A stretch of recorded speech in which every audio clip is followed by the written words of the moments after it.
have a new episode of Red Alert, that's going to be one that you will not want to miss about some of the crazy things that have been happening lately with the Jeffrey Epstein case. So that's going to be interesting to get into.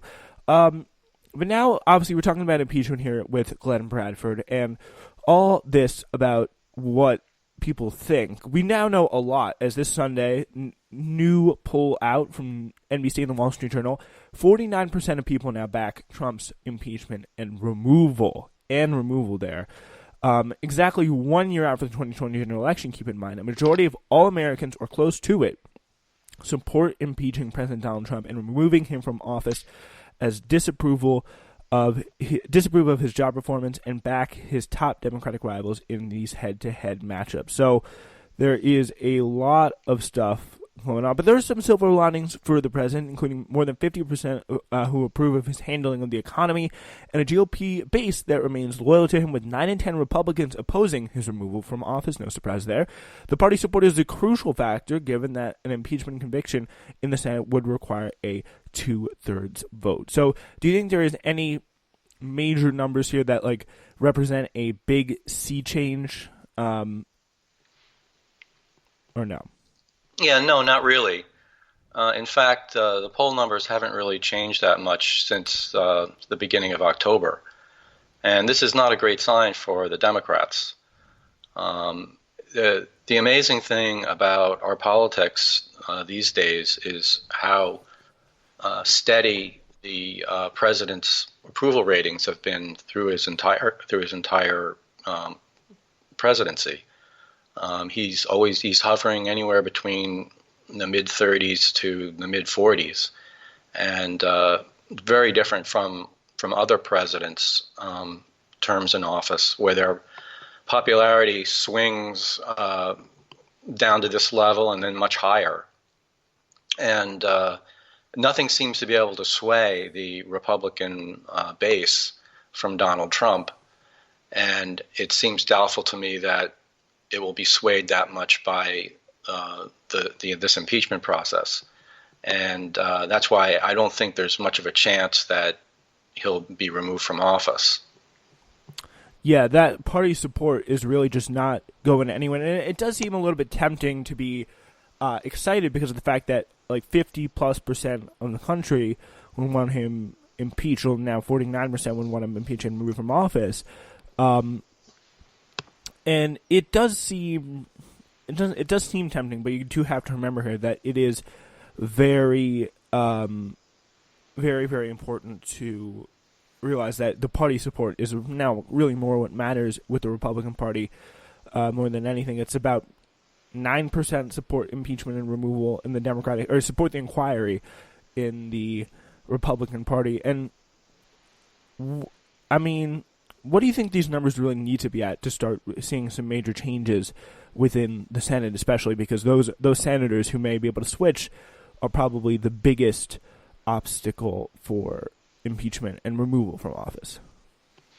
Right. So senators are in a politically different place than House representatives in that their terms of office are a bit longer. That lets them be their term is 6 years instead of 2 years, and so for a lot of them, they can be a bit more politically independent. So that might sway a handful, or if that many, to vote for impeachment, especially if they feel that their state is safe for them. And the other thing is that the voting are a little different between, say, a full state and just a congressional district. So a state, purple state, might be much more vulnerable thing for a Republican senator than, say, a congressional member from that state who knows that his district is safe. So there are things like that at work, but I think the biggest thing is the overall support of Republicans, and I'm talking about nationwide, for this impeachment. And they'll probably also be looking at the how independents feel also. I'm sure that, as far as independents go, there are Republican-leaning independents and there are Democrat-independent leaners, and probably the Democrat leaners are already supporting impeachment, but the Republican ones aren't. If that starts to change, then that might cause even more concern among Republican senators. Right now, it's 58% of independents who support the inquiry. And asked if Trump should be impeached and removed from office, 49% say yes, 46% say no. That's a pretty big reversal from just a month ago when the survey found the numbers essentially flipped. 43% yes, 9% no. And the increase in supporting removal mainly does come from Democrats and independents, which I think is significant. So, yeah, I think it's definitely easy to see that there's obviously growing support among independents and obviously strong support among Democrats, but nothing really happening in the Senate. But this does have major implications for Trump. Like, even if it doesn't remove him from office before the election, it hurts him in the election. So that is something that could be kind of a roundabout way of helping the Democrats, even if they don't get him impeached and removed from office before 365 days from now, when he starts or is up for election again. Yes, that's very true. I think simply being impeached in the House will hurt him politically, and there's nothing Republicans can really do about that. They can claim that they're trying to steal the Americans' will and by invalidating the 2016 election. We've already heard that as a criticism, and then you'll probably hear more of that, even if he isn't removed from office. As the campaign heats up, Republicans will say that this was a very dirty strategy on the part of Democrats to impeach a president so close to an election. Mm-hmm. That's definitely a little bit of a dangerous thing, but there is more questions about whether people can kind of hold on to some of this support and this enthusiasm throughout, as the argument to which Republicans are probably going to shift now, maybe you'd agree, is bound to resemble more of their kind of other defenses of President Trump's behavior, whether one thinks about whatever one thinks about the propriety of Trump's quid pro quo. They will say his actions were neither criminal nor impeachable and should be subject to the appraisal of voters in next year's election. As you said, it doesn't rise to that level. It's probably going to be their next defense. For many weeks, conservative media has been laying the groundwork for this next stage. The White House should stop saying there was no quid pro quo, said Ben Shapiro recently. The question is whether it was a corrupt quid pro quo. As I've been saying for weeks, quid pro quos in foreign policy happen all the time. So that is a thing that you may expect to hear your Republican friends parroting through the next stage of this. But still, there is some skepticism among New York Times columnists like David Brooks, who continues to insist against a preponderance of evidence and survey data. The Democrats have strayed into politically dangerous territory. Democrats have not won over the most important voters, moderates, and swing states. A New York Times Siena College survey of voters in Arizona, Florida, Michigan, North Carolina, Pennsylvania, and Wisconsin found that just 43% want to impeach Trump and remove from office, while 53% do not. Pushing impeachment makes the Democrats vulnerable in precisely the states they cannot afford to lose in 2020. But the thing is, Brooks fails to mention that another figure from the very same poll, the swing state voters support the impeachment inquiry by a 5-point margin. Given the likelihood of Trump's acquittal in the Senate, those voters are going to get both the process they want from the Democrats as well as the outcome they prefer, an impeachment process that does not end in Trump's removal. This, moreover, is assuming that the numbers don't move more solidly against Trump as the process continues, which is certainly possible and probably more likely than not. So yeah, I think it's definitely could get helpful because it's good, especially for these Democratic-leaning independents who may have been turned off of the Democratic Party based on its kind of current state of not being very aggressive, as I know we've talked about this before. It may be helpful and encouraging to these voters to see them actually come out there and fight and push for something. Yeah. Well, I mean, that's just not the Democrat style. there were probably just a few firebrands in the Democratic Party, um, and but they're just it's just not their way.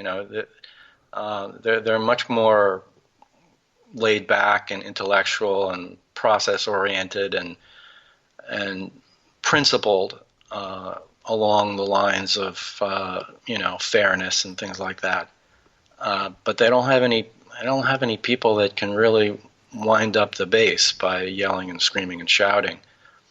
And it might be helpful to have some people like that. I mean, Chairman Cummings, for example, who just passed away, was one of the very few Democrats who had a very powerful speaking voice. And the Democrats could probably use one or two of those right now. Yeah, they definitely had their kind of inside voices on for a lot of this process. And I think there's definitely some people probably closer to the left that do have a lot more enthusiasm and energy with the voters. But people, it's going to be up to these people to kind of go in and back into their districts and get some support. But here's the thing. Momentum in support for impeachment has nevertheless kind of really stalled. 538's impeachment tracker shows that numbers in favor of the process have held mostly steady over the past month. So most of this can likely be attributed to partisanship and the ceiling for Republican support versus the ceiling for Democratic support. 80% of Dems are already on board with the inquiry. It also seems relevant that most of the action in the inquiry since Democratic leaders backed it has taken place behind closed doors, with the information trickling out to the press rather than being drummed out dramatically in public hearings. And I think the information flow really plays a very big part in this. And do you worry about it being like the Russian investigation where people just gave up after a while and be like, this is too much, I can't take it anymore, I don't know what the crime is, it's not clear, it's not present? I don't worry about that as much. The Mueller investigation was a lot more complex, and it was legally more complex too. And this one is a lot more clear-cut, and it's something that a lot of people are saying are things that average Americans can understand. A quid pro quo, well, even though that's a Latin phrase that probably a lot of people hadn't heard of before, people understand what a bribe is, and they understand what extortion is. And this is exactly the kinds of, I think, phrases that Democrats need to start using to describe the crime that President Trump is involved with.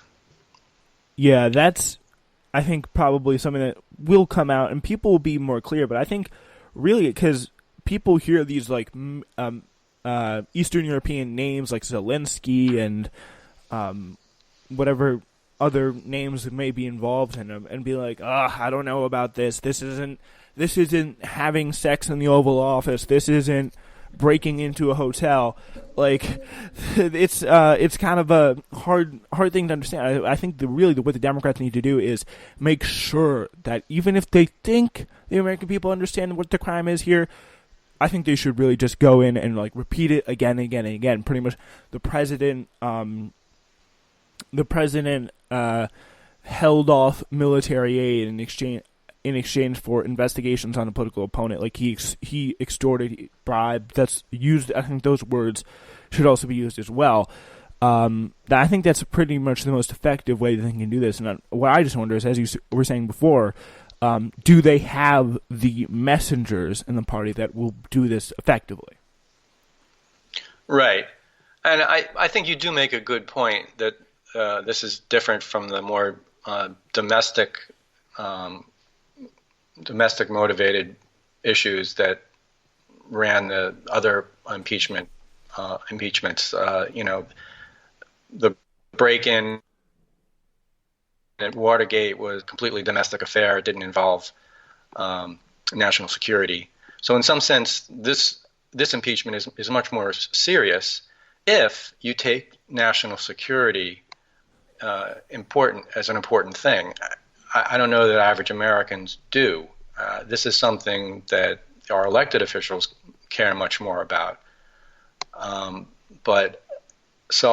really don't know how this is going to play out, but I think Democrats have to make a very understandable story involving what the president did here as an act of betrayal to our national interests, and that is much more important than